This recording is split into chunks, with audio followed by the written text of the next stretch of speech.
Hey guys, welcome back. Tonight, we're slipping quietly into the darkest cursed legends of ancient Rome. Buried Vestal virgins beneath the city, vengeful gladiator ghosts stalking the empty Colosseum, Nero's forbidden blood rituals, and the final prophecy that destroyed Rome forever. Soft-spoken, dark Roman history for sleep, designed to help you drift off inside the shadows of the empire. So before you get comfortable, take a gentle moment to like this video and subscribe, but only if these deep sleep history stories help you find peace, sleep better, or simply reflect on our shared journey through time. Now, close your eyes, let your breath slow down, and let these cursed Roman legends wrap around you like a quiet midnight fog until the only thing left awake is the dream. Tonight, the streets of ancient Rome feel quieter than usual, as if the city itself is holding its breath. Somewhere beneath the marble temples and the flickering oil lamps, there lies a story Rome wished it could bury forever. Close your eyes, let your mind drift, and follow the soft echo of time into the darkness where legends were born. In the year 114 BCE, Rome shook under the weight of a scandal that no citizen dared whisper too loudly.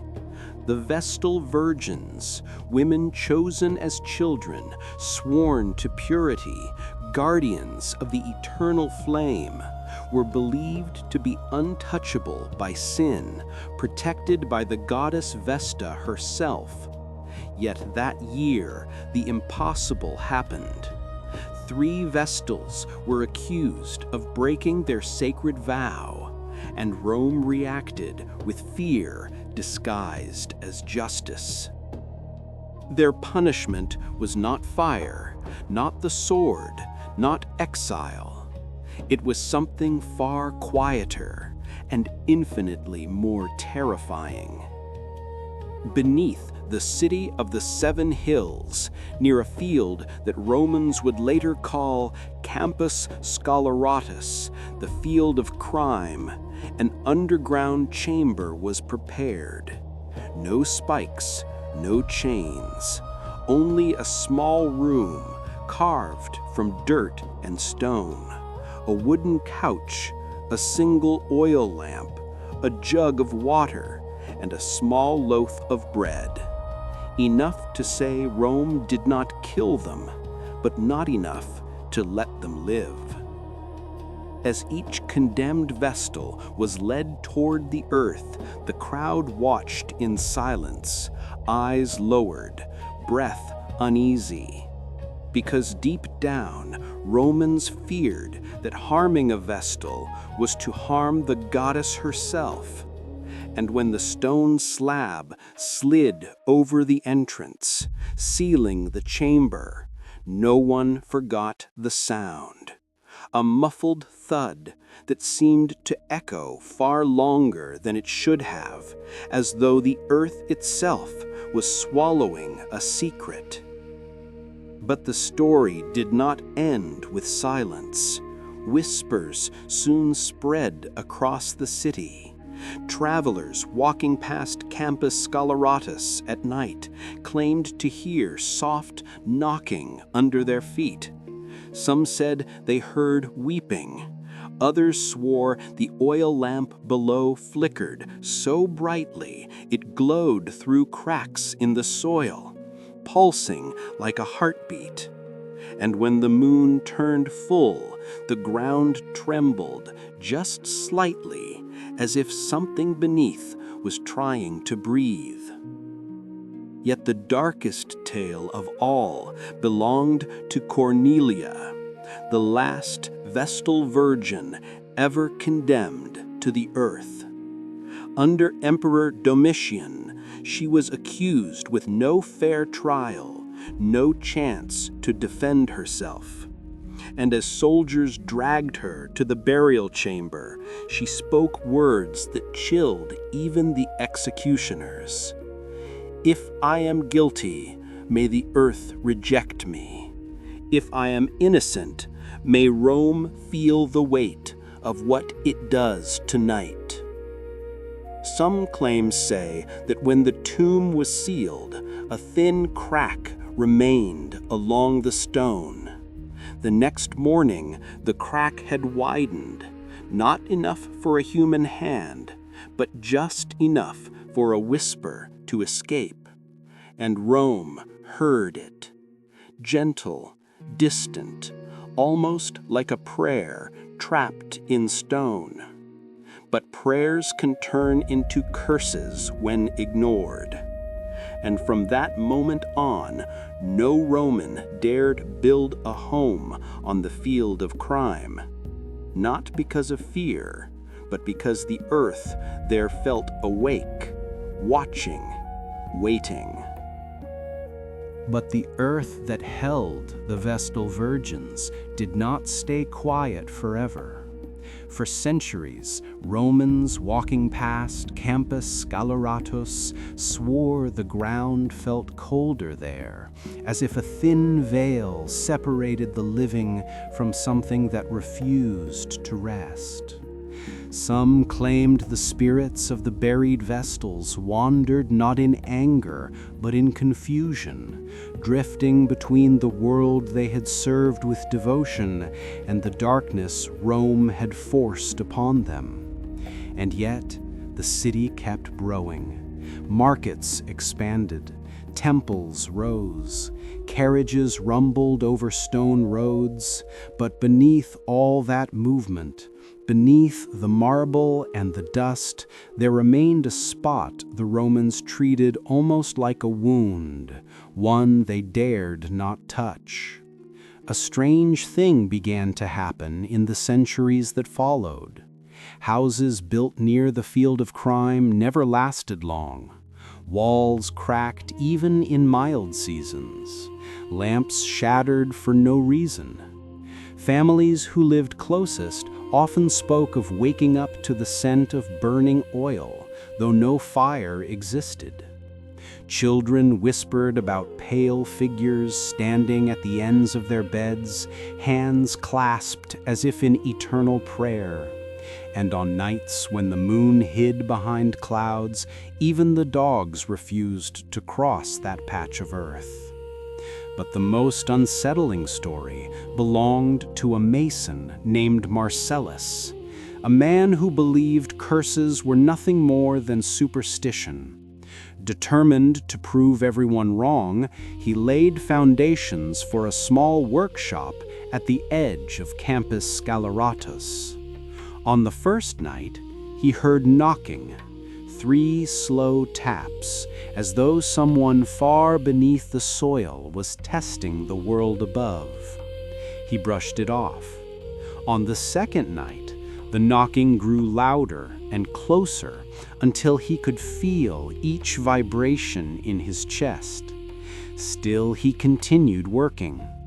But on the third night, the knocking stopped entirely, and something far worse replaced it. A whisper, soft, shaky, impossibly near, rose from between the stones. "Marcellus, Marcellus, leave."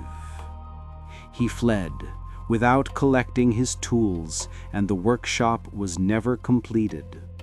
Some swear the whisper still echoes if you stand there long enough with your eyes closed. Yet even the shadow of the Vestals could not fully explain what lingered beneath Rome's soil. Because long before Cornelia and the others were buried alive, the Romans believed certain spirits wandered the earth freely, restless, hungry, unanchored to any grave.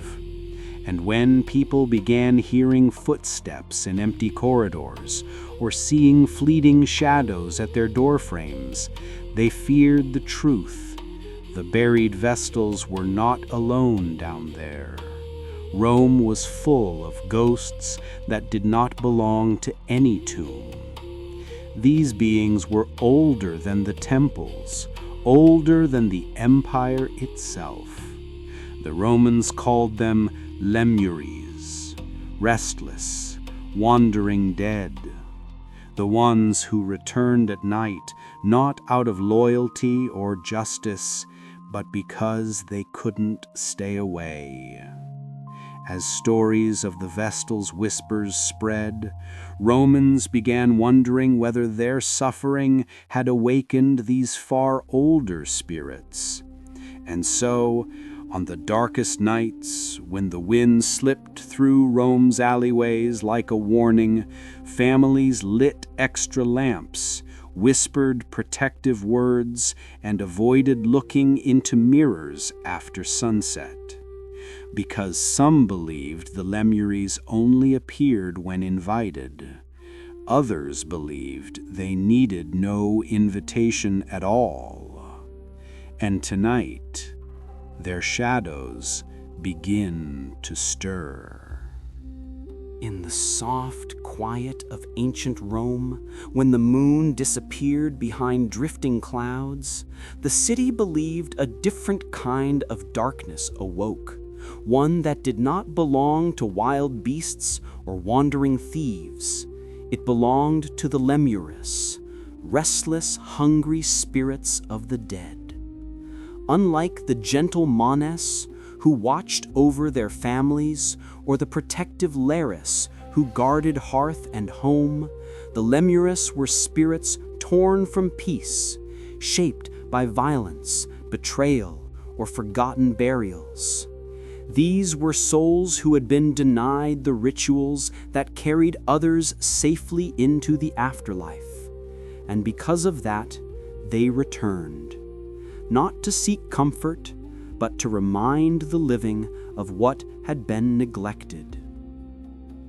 Close your eyes for a moment. Imagine Rome as it once was. Narrow alleyways, cold stone walls, sweating with night mist, and quiet courtyards where even oil lamps hesitated to burn brightly. On nights like this, Romans believed the Lemures moved silently between shadows, never touching the ground, as though the earth itself refused to hold them again. The most feared nights of all came each year in May, on the 9th, 11th, and 13th, during the ancient festival of Lemuria. These were the nights Rome acknowledged the presence of its most unsettled dead.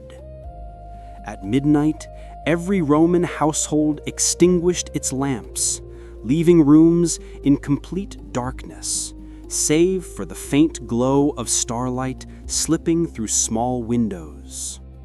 The master of the house walked barefoot, stepping carefully across cold marble floors so that no sound betrayed his fear. In his right hand, he held a handful of black beans, an offering the Lemures were believed to crave. With each step, he tossed a bean over his shoulder and whispered softly, "Haec ego mito, his redimo meke meosque." With these beans, I redeem me and mine. The beans were said to draw the spirits away, hungry ghosts gathering around them like moths to a fading flame. But the ritual did not end there. After tossing the 9th bean, the master of the house would raise a small bronze bowl and strike it 9 times. The ringing echoed through rooms that suddenly felt too large, too empty, too aware. Romans believed the Lemures hated loud metal sounds, the vibrations forcing them back into the darkness from which they crawled.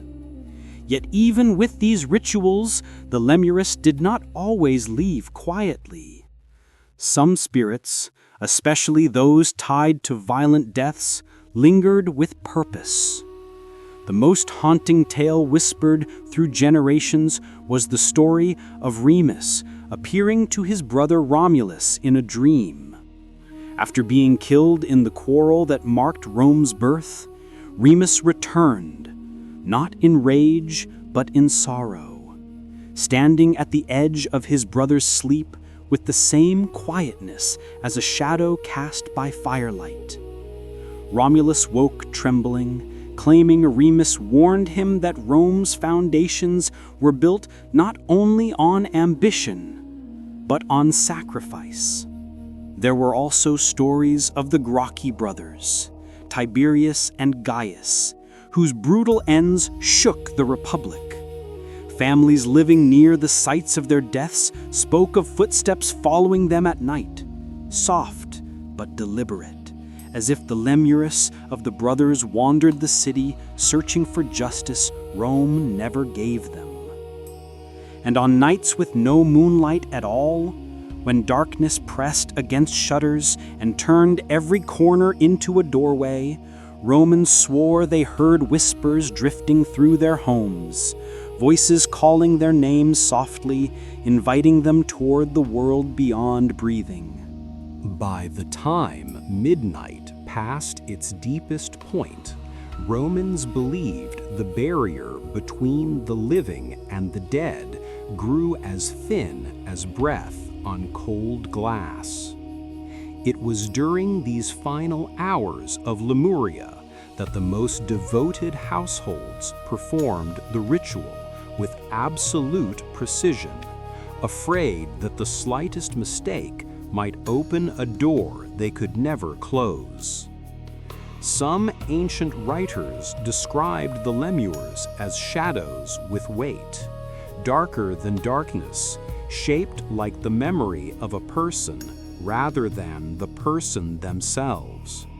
Others wrote that they appeared only as flickers near door frames, like small distortions in the air, impossible to catch with the human eye, but impossible to ignore.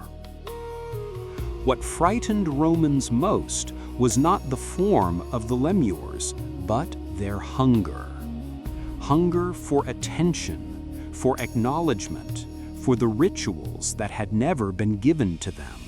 Hunger for justice that the living refused them, and sometimes hunger for company. That was why the ritual of walking barefoot mattered. Romans believed the dead, especially the vengeful dead, could sense warmth through the ground. Bare feet made one's presence known, an act of respect and vulnerability, so the Lemures would accept the offering instead of following the living back into their dreams. There is an old story whispered among the elders about a senator who skipped Lemuria rituals, dismissing them as old superstitions.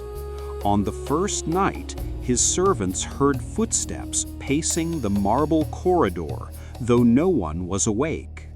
On the second night, water vessels tipped over by themselves. On the third night, the senator woke to the sensation of someone standing at the foot of his bed. When he opened his eyes, he saw nothing, yet he felt cold breath brush against his cheek.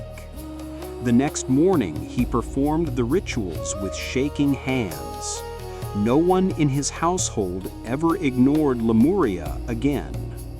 But Rome's relationship with spirits was more complex than fear.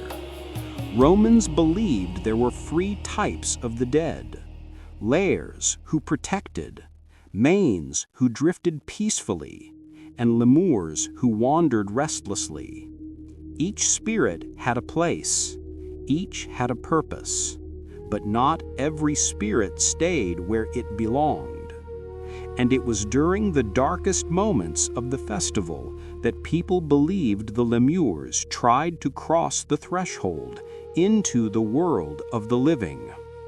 Some said that if you stood outside on a moonless night, you could hear the Lemures calling names, softly at first, then clearer, as though they were remembering who had forgotten them.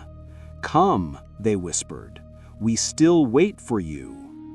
For the Romans, these whispers were warnings, reminders that the dead did not disappear simply because graves were shallow or memories convenient. The Lemures were the price of unfinished stories. They were the echoes of injustice. They were grief that had grown teeth. And still, Romans feared something more, because if Lemures were the wandering dead, then what awaited humanity after warnings were ignored? How did Romans foresee the disasters that these spirits hinted at? When plagues approached, when wars stirred, when omens darkened the sky, who did they ask for guidance? The answers, they believed, were hidden in forbidden texts locked inside Jupiter's greatest temple. Ancient prophecies Rome was never meant to read. High above the restless city of Rome, on the sacred Capitoline Hill, stood a temple that most citizens would never enter.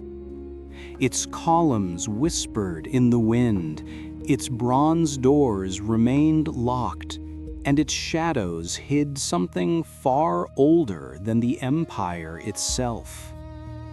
Deep inside, beyond the torches that burned, even when no priests were present, lay the Sibylline books, the most dangerous writings Rome ever possessed.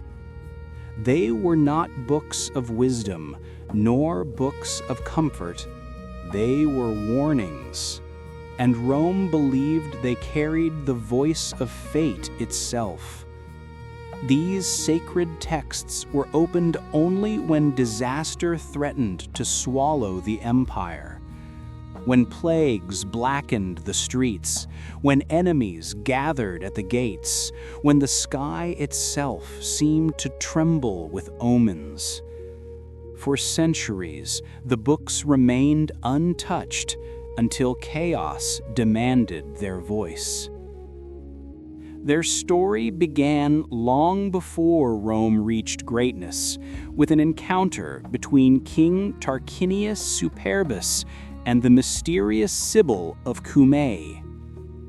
She arrived at his palace carrying 9 ancient books, her eyes calm, her voice soft but unwavering, as though she had already seen the end of the world. She offered to sell all 9 at a price so high the king laughed. Without a word, the Sibyl stepped into the palace courtyard, opened one of the books, and fed it to the flames.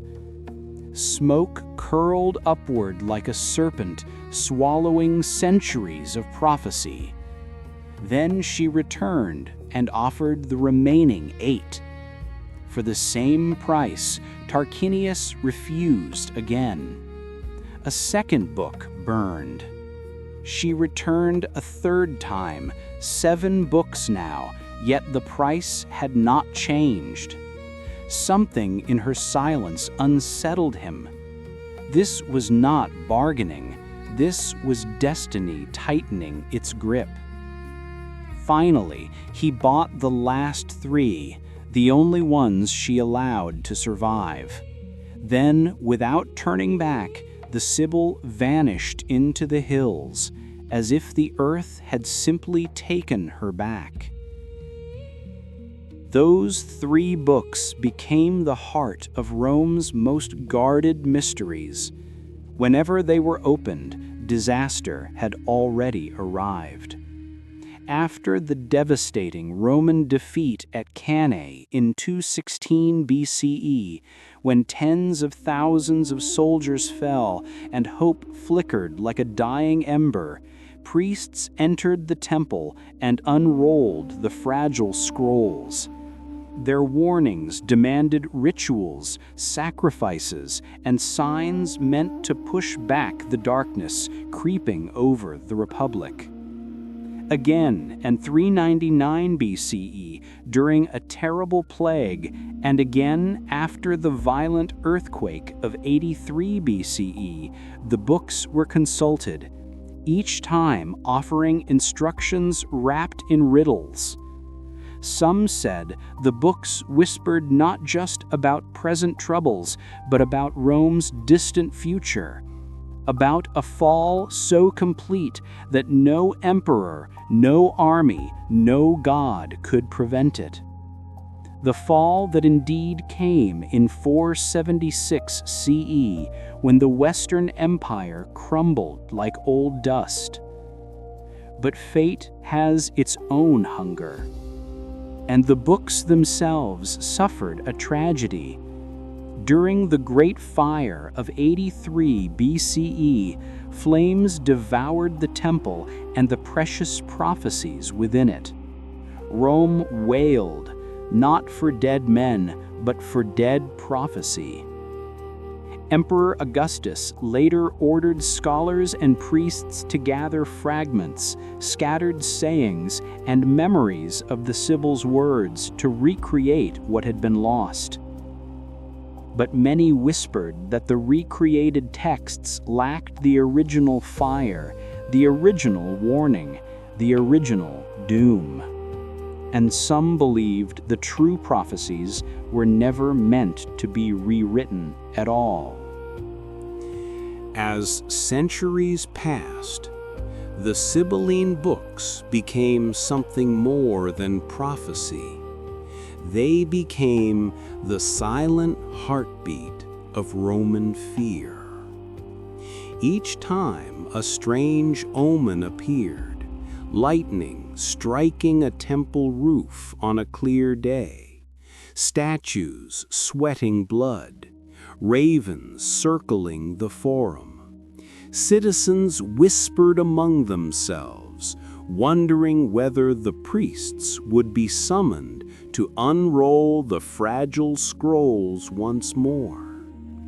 And though the books had been lost in the Great Fire, rumors persisted that their warnings still echoed through Rome in fragments, fragile lines of verse murmured by oracles, hidden in archives, or recalled in dreams that felt older than memory itself. Some scholars believed the lost texts foretold the rise of a single god who would eclipse all others, a force that would unravel the ancient pantheon and shift Rome into a world it was not prepared to face. Others whispered that the books predicted the end of the classical world, the fall of temples, the scattering of priesthoods, and the slow fading of the old gods as a new faith took hold across the empire. There were even claims that the Sibyl foresaw not just Rome's collapse, but the collapse of everything Rome once represented: its power, its certainty, its belief that empires could last forever. These prophecies haunted Roman thinkers, especially those who lived under Augustus. Determined to reclaim the lost voice of destiny, his scholars gathered every known line attributed to the Sibyl. But the more they compiled, the more fragmented the picture became, like trying to piece together a shattered mirror that reflected only broken futures. And yet, some fragments were chillingly clear. One spoke of a fire rising from within, another of a ruler who sings as the world burns, and a third of a darkness born from power, not from night.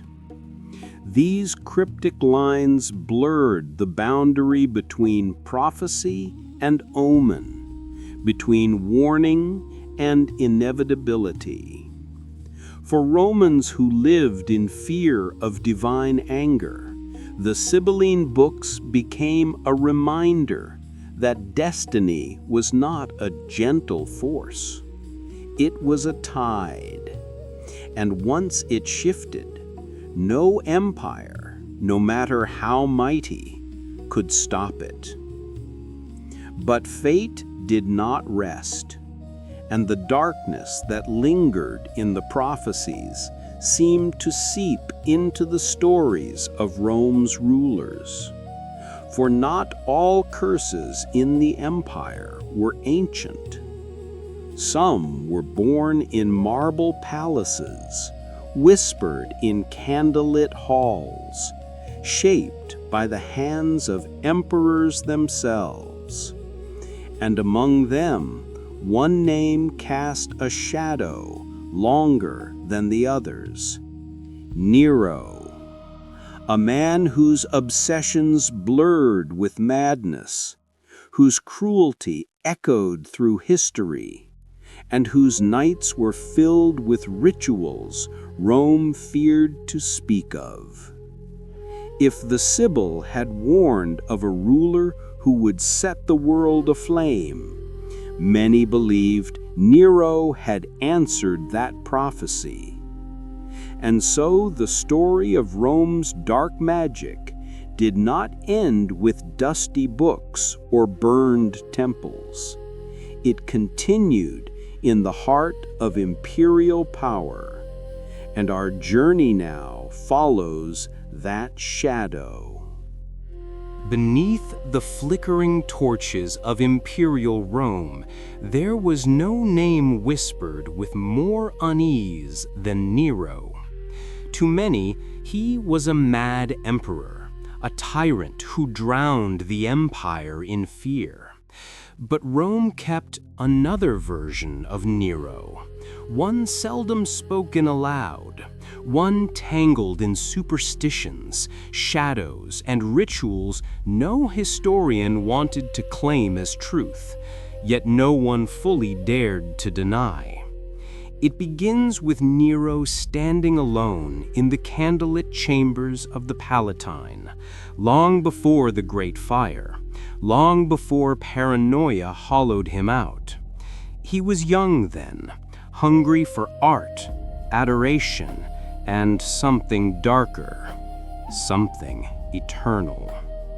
His fascination with forbidden magic grew after meeting Tiridates of Armenia, a mage king who arrived in Rome with a procession of priests, carrying symbols from Eastern temples and whispers of Egyptian sorcery. Rome watched in awe as Tiridates performed rites in languages few had heard, invoking stars and shadows alike. Nero watched not with awe, but with hunger. He wanted the same power, the same reach into the unseen. And so he followed Tiridates into rituals meant only for kings of forgotten kingdoms. It was said that Nero began experimenting with Egyptian spells carved into thin sheets of gold, burying them under his pillows as if secrets would seep into his dreams. Other nights, he invited priests into the palace at impossible hours, demanding visions, demanding omens, demanding answers from worlds no emperor should touch. But the darkest tale of all began after he murdered his mother, Agrippina. Guilt did not torment him. Fear did. Servants claimed that Nero believed her spirit hovered near him, cold and watching. He closed his doors, covered his mirrors, and slept with oil lamps burning until dawn. Then, one night, in the hidden chambers of his soon-to-be golden house, Nero attempted something Rome never forgot: a ritual to summon Agrippina's spirit. No records say what he asked. Some whispered he begged for forgiveness. Others believed he demanded she stop haunting him, but many feared he sought something darker, knowledge only the dead possessed. Those present said the temperature dropped so sharply that the torches guttered, and Nero collapsed to the floor when a woman's whisper filled the room, though no woman was there. It was after this night that Nero began designing the Domus Aurea. On the surface, it was a palace of gold and gardens, but below, hidden from the sun, were rooms with ceilings painted black, chambers where no windows were built, and a circular hall rumored to be designed for rituals. Some slaves claimed the walls were stained from mixtures of herbs and blood, used during ceremonies Nero performed long after midnight. And through these midnight obsessions, Nero developed another belief that the blood of gladiators, freshly spilled, could strengthen the body and preserve youth. Politicians whispered that this was why he attended the arena with such unsettling fascination, watching not the fight, but the final breath. Rome looked away, but the shadows remembered. As Nero drifted deeper into his obsessions, Imperial Rome began to sense a change in the air, like the heaviness that settles before a storm. The emperor's nights grew longer, and the palace halls glowed with lamplight even at dawn. Servants spoke of hearing Nero pacing alone, whispering to shadows that did not answer, clutching charms written in Egyptian symbols, fearing curses that seemed to follow him like a second skin. And then came the Great Fire of 64 CE. Flames leaped through Rome with unnatural hunger, devouring temples and markets as if guided by unseen hands.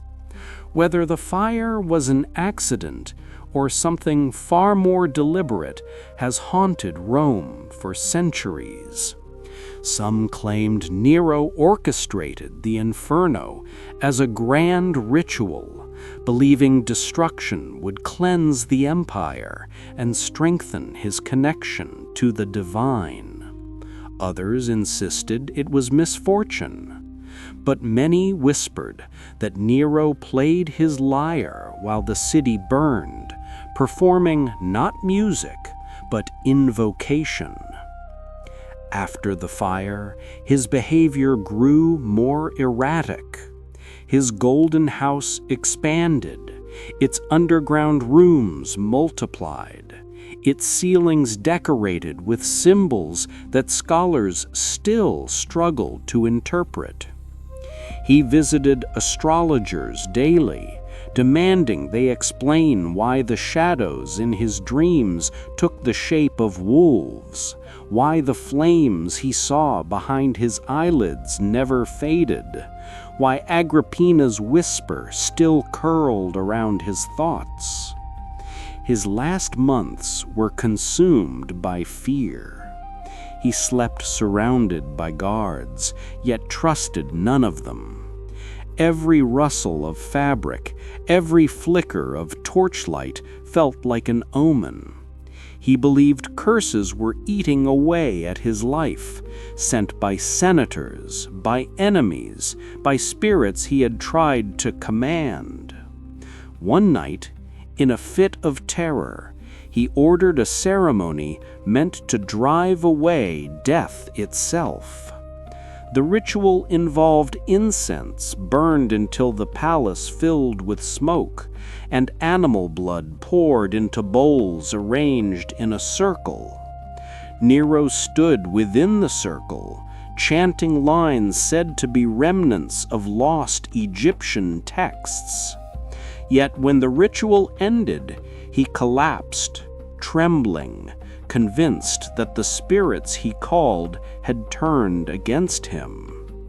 That night marked the beginning of his downfall. Modern historians debate whether Nero truly believed in the magic he practiced. Some argue he used sorcery as theater, a way to manipulate the Senate and the masses. Others believe he clung to rituals because he felt the ground beneath him slipping, and magic, however dark, was the only thing he thought he could still control. But the truth may lie somewhere in between. Nero sought power not from gods, but from fear. Fear of death, fear of spirits, fear of being forgotten. And in the end, that fear hollowed him out more completely than any curse. For when the empire finally turned on him, Nero fled Rome, whispering to himself that the omens had warned this would come. And before he died, he muttered words that would echo through centuries. "What an artist dies in me." Yet Rome remembered something else entirely. An emperor who walked the edge between madness and magic, and vanished into the darkness he once tried to command. Imagine this with me. The night is deep, and the Colosseum is no longer roaring. The crowds have gone home, the torches along the arches have burned low, and the last echoes of cheering have faded into the stone. What remains is silence and the sand. Sand streaked with dark stains, with lines where bodies were dragged away, with small broken impressions of shields and sandals. If you listen closely, under that silence, there is a softer sound, something like iron being pulled slowly across stone, too far away to see, too near to ignore. The people of ancient Rome believed that not every gladiator died quietly. Some slipped away into the darkness. Others left something behind, a fraction of breath, a final thought, a wound so deep it carved itself into time. Those who died feeling betrayed or used or sacrificed for someone else's entertainment, Rome whispered that these souls did not rest. They lingered, turning into something colder. Curses that wrapped themselves around the families who had grown rich, fat, and comfortable on the blood they had helped spill. Gladiators, in the eyes of Rome, existed in a strange, cruel space. They were adored like stars and discarded like tools. They were slaves, prisoners of war, condemned criminals, bodies turned into spectacle. Every time the crowd shouted for blood, every time someone placed a bet and won enough to feed their household for months, there was a quiet cost no one saw, a life shortened, a name never remembered, a pair of eyes that would never see the sky again. Behind the laughter and wine, soft-spoken Romans, especially those who watched from the shadows of the upper tiers, would murmur to one another that any family who became too wealthy from the arena might be borrowing their happiness from somewhere else, from someone else. That fortune taken from the sand would one day have to be returned, and the repayment, they said, would be made not in gold, but in the suffering of descendants. One of the most persistent legends among these ancient bedtime stories, often told in whispers long after lamps were dimmed, is the tale of a gladiator named Marcus Aurelius Proximus. Not Marcus Aurelius, the philosopher emperor, but a man of the arena, a fighter whose name traveled through taverns, markets, and crowded streets like a song. Marcus Aurelius Proximus was said to be the kind of gladiator Rome adored, tall, disciplined, calm even as blades flashed around him. He won fight after fight, not with cruelty, but with a strange, focused grace that made the crowd hold its breath before it screamed his name. People bet fortunes on him. Coins rained from the stands when he won. Children pretended to be him in dusty courtyards. Women traced his name on the arms of their lovers. And high above, in the shaded private seats, sat the Dominus, the owner of the gladiator school and of Marcus himself. Each victory made the Dominus richer. Each drop of blood that wasn't Marcus's added another ring to his fingers, another feast to his table. Over time, there grew a quiet tension. Marcus's fame made him valuable and dangerous. The crowd loved him so deeply that a day was coming when they might demand his freedom. To grant that would cost the Dominus a fortune. To deny it would risk public anger. So the legend says the Dominus chose a third path, one darker. During a particularly brutal match, when Marcus had clearly earned mercy, the crowd lifted their hands. Many thumbs turned to signal that he should live. They wanted him spared. They wanted to see him again. But the Dominus, in the shadows of his box, gave a different signal. A small movement of the hand, a private decision that meant death. Marcus saw it. Even bleeding, even barely standing, he understood what it meant to win and still be condemned. When the final blow struck and he fell to the sand, those nearest the arena swore his eyes did not close right away. His gaze lifted, not to the sky, not to his fellow fighters, but to the section where the Dominus and his family sat, and before his chest rose and fell one last time, he was said to have whispered, in a voice only the stones seemed to hear, "Your gold will turn into the blood of your children." The legend continues quietly, like a draft of cold air slipping under a door long after everyone has gone to sleep. A few years after Marcus Aurelius Proximus fell on the sand, the Dominus's eldest son rode into battle, armored in bronze and confidence. It was a clear day, the road dry, the horses well trained. There should have been nothing to fear. But as the story goes, in the middle of a routine maneuver, the son's chariot horses panicked for no clear reason. One stumbled, another veered, the wheel snapped, and in the chaos that followed, the wooden frame shattered into jagged pieces. The young man was thrown beneath the weight of his own chariot. His body, witnesses later said, was crushed in a way eerily similar to how Marcus had once been struck down in the arena.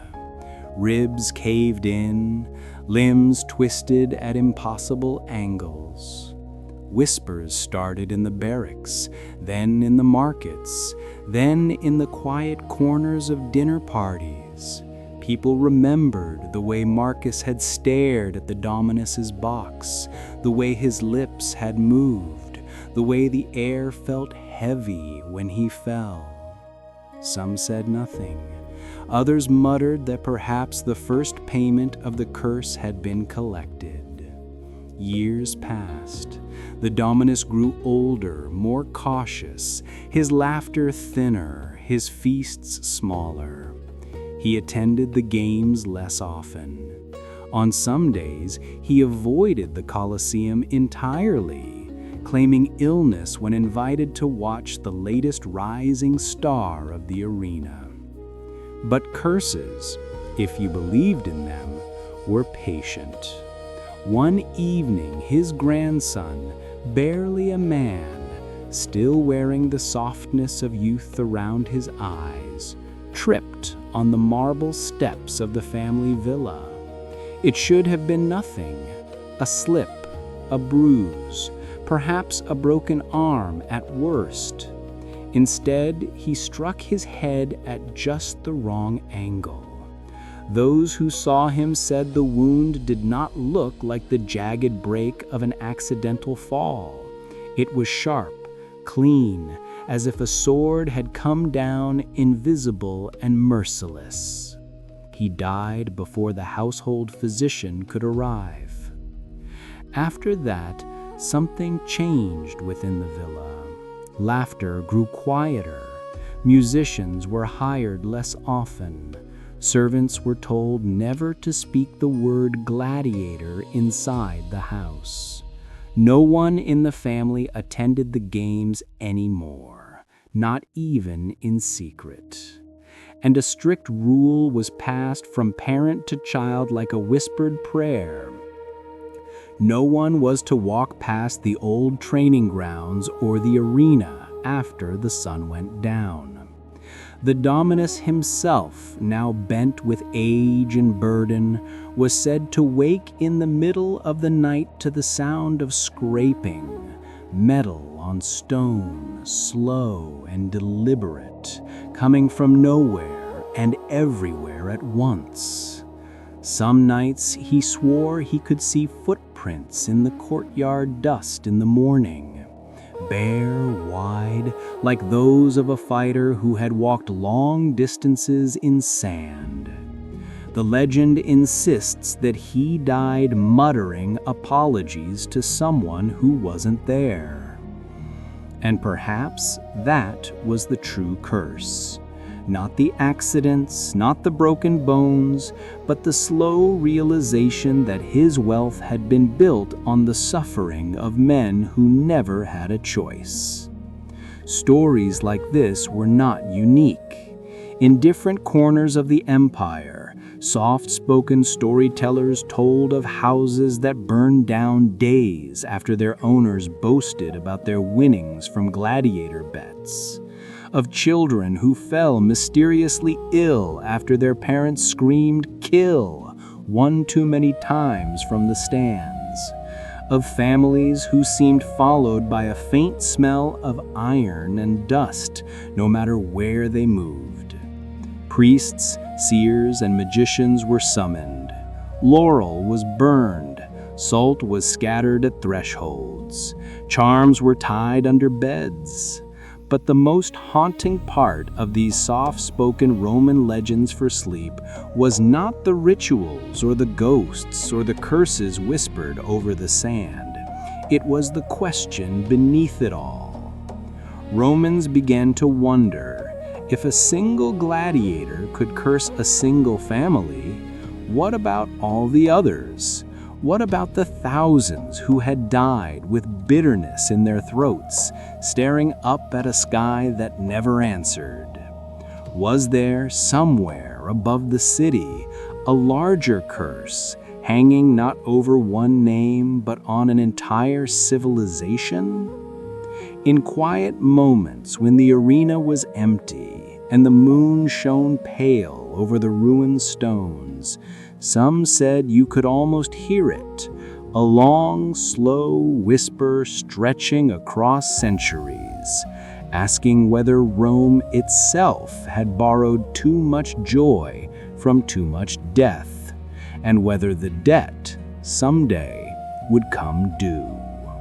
Far from the marble glow of the Forum and the echoing arches of the Colosseum, the empire had edges, places where Roman roads thinned into dirt and pine needles, where Latin sounded foreign even to Roman ears. It is there, at the quiet borderlands, that the story of the final prophecy of Rome often begins.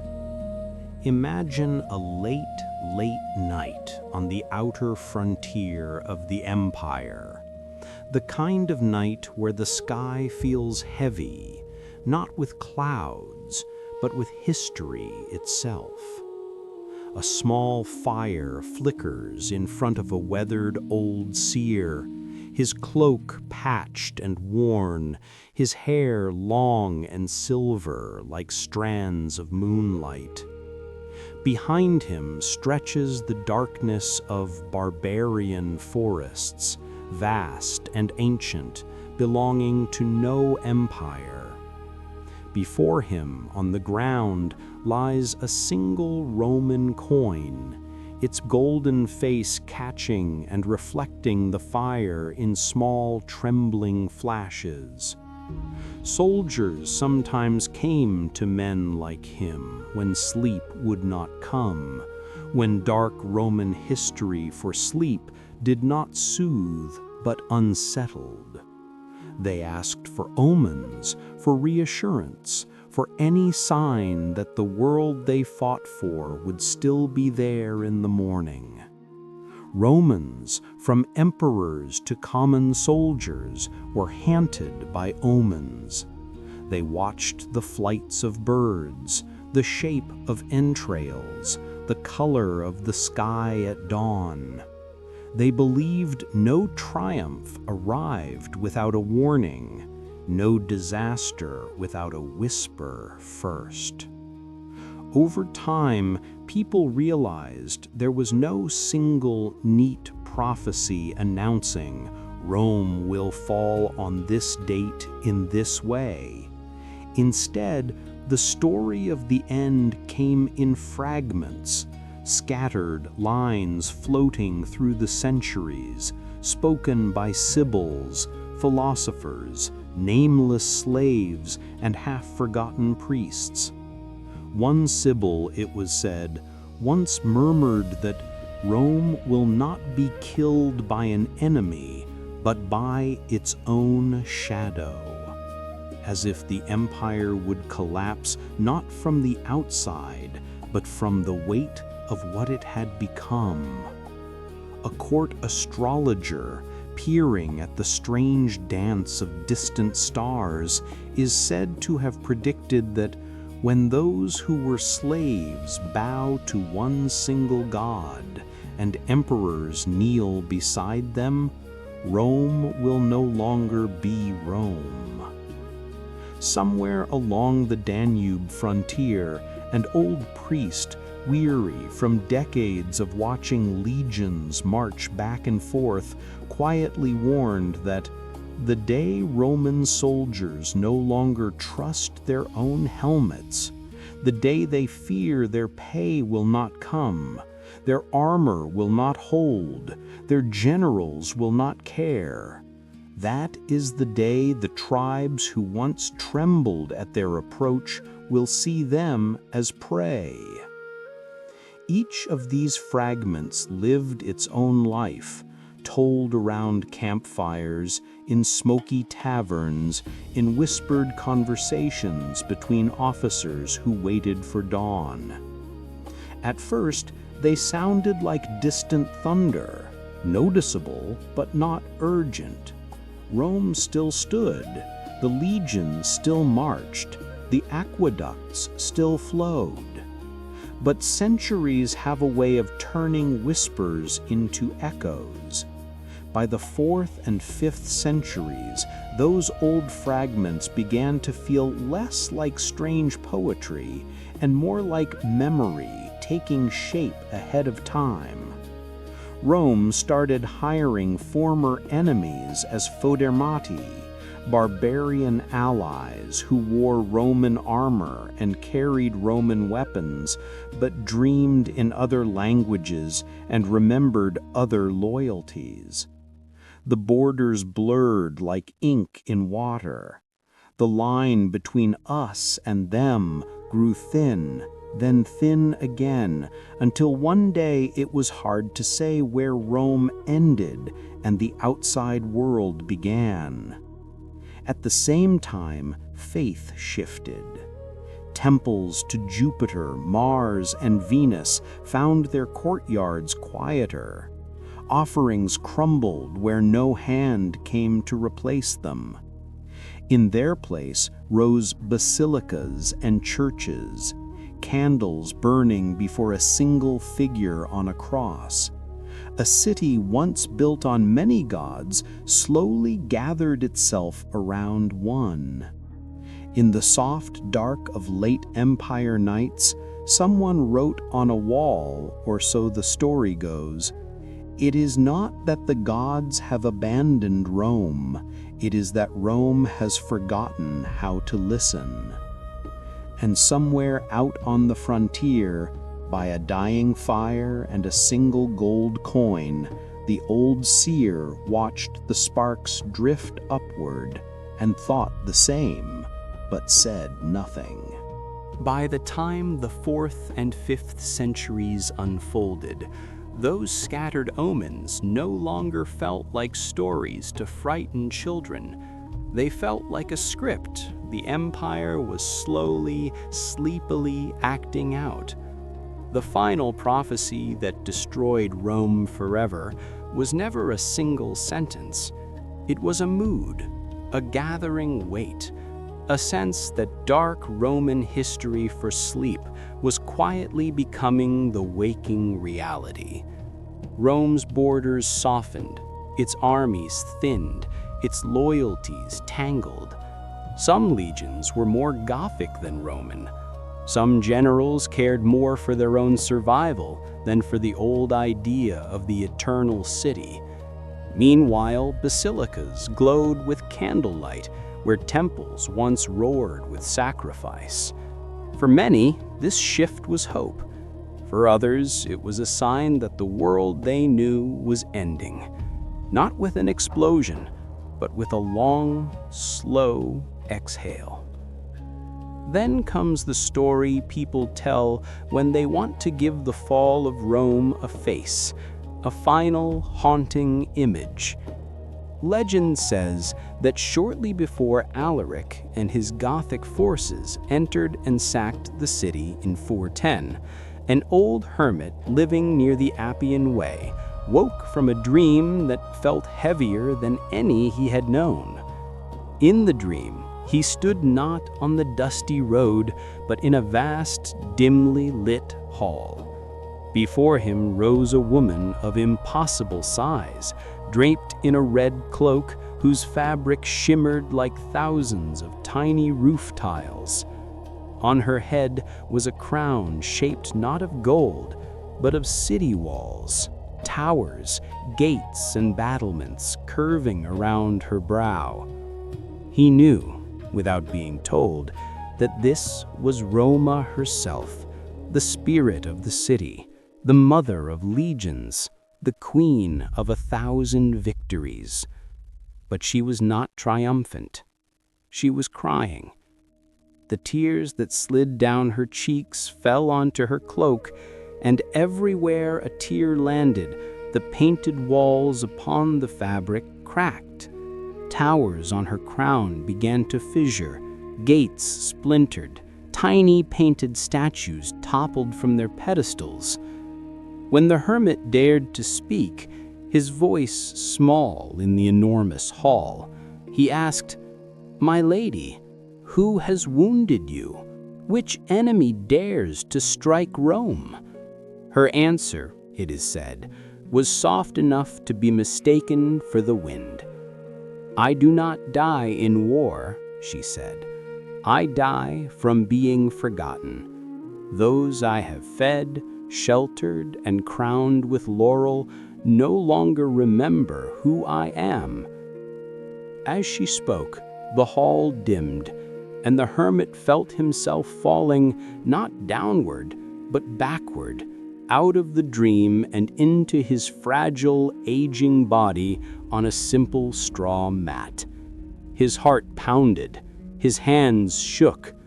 He stepped outside into the cool, pre-dawn air, the Appian Way stretching before him like a vein, connecting him to the city he had just seen transformed into a weeping woman.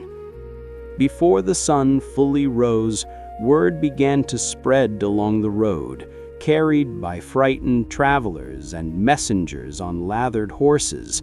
Rome had been breached. The city that once believed itself invincible had been entered, looted, humiliated. For many, it felt less like a battle lost and more like a debt finally collected. Looking back from our distance now, the fall of the Western Roman Empire feels almost like a completed curse, a city that thought itself eternal, slowly worn down by its own pride, by civil wars, by exhaustion, by the quiet erosion of belief. Tonight, as you lie in the dark, listening to a soft-spoken strand of dark Roman history for sleep, you don't have to carry the weight of those omens, curses, or prophecies. You can let them drift back where they belong, into the distant past. The footsteps of the legions have faded. The crowds of the Colosseum have long since dispersed. The Sibyls, the seers, the haunted emperors, all of them are silent now. What remains is a gentle voice and the sound of your own breathing evening out. If you are still awake, you are welcome to stay a little longer, floating on the edge between history and dream, and listen, just for a moment, to the faintest whisper of a sleeping empire that once believed it could never fall, and finally, peacefully, did.